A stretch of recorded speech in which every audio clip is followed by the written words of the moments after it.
Samajwadi party के अध्यक्ष अखिलेश यादव ने कन्नौज में एक बयान देकर राजनीतिक हलचल तेज कर दी है। उन्होंने बीजेपी सरकार पर निशाना साधते हुए कहा कि बीजेपी को दुर्गंध पसंद है, इसलिए वो गौशालाएं बना रही है, जबकि समाजवादी पार्टी को सुगंध पसंद है, इसलिए हम इत्र पार्क बना रहे थे। कि कन्नौज का विकास रुका हुआ आगे बढ़ जाए। आप बताइए, दुर्गंध पसंद करते हैं इसीलिए गौशाला बना रहे हैं, हम सुगंध पसंद कर रहे थे इसलिए इत्र पार्क बना रहे थे। तो समाजवादी लोग हैं, विकास खुशहाली चाहते हैं। कन्नौज में रहकर के हम लोगों ने भाईचारे की सुगंध दी है। समाजवादी पार्टी के मुखिया अखिलेश यादव के गौशाला से दुर्गंध वाले बयान पर बीजेपी प्रवक्ता राकेश त्रिपाठी ने उन पर निशाना साधा। राकेश त्रिपाठी ने कहा है कि अखिलेश यादव को स्लॉटर हाउस से खुशबू आती है। उन्होंने कहा, अखिलेश पर मुगलिया सोच इतनी हावी है कि वो लगातार भारतीय सनातन संस्कृति और मूल्यों का अपमान कर रहे हैं। ये बहुत हास्यास्पद और उतना ही आक्रोश उत्पन्न करने वाला है। समाजवादी पार्टी के मुखिया कह रहे हैं कि गौशालाओं से उनको बदबू आती है। उनको स्लॉटर हाउस जब उनके कार्यकाल में चला करते थे तो क्या उन स्लॉटर हाउस उनको खुशबू आया करती थी? गायों को कटवाना उनकी सरकार में जिस तरह से खुलेआम हुआ करता था, उससे उनको खुशबू आया करती थी।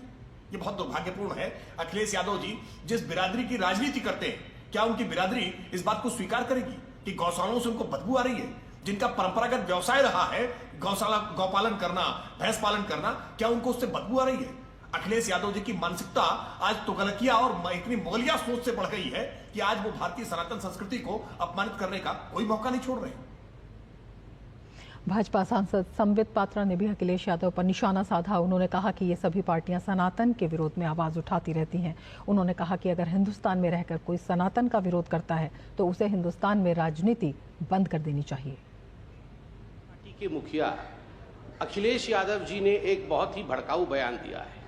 उन्होंने कहा है कि भारतीय जनता पार्टी को दुर्गंध पसंद है, इसलिए भारतीय जनता पार्टी गौशाला का निर्माण करा रही है, और समाजवादी पार्टी को सुगंध पसंद है, इसलिए हम इत्र बनाते हैं।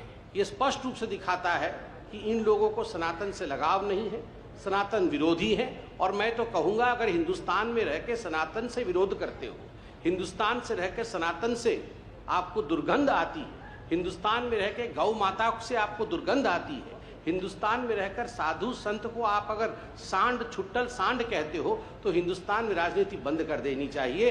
वह भूमि ढूंढनी चाहिए जहां पर आप सनातन का अपमान कर सकते हो और वह देश सहेगा।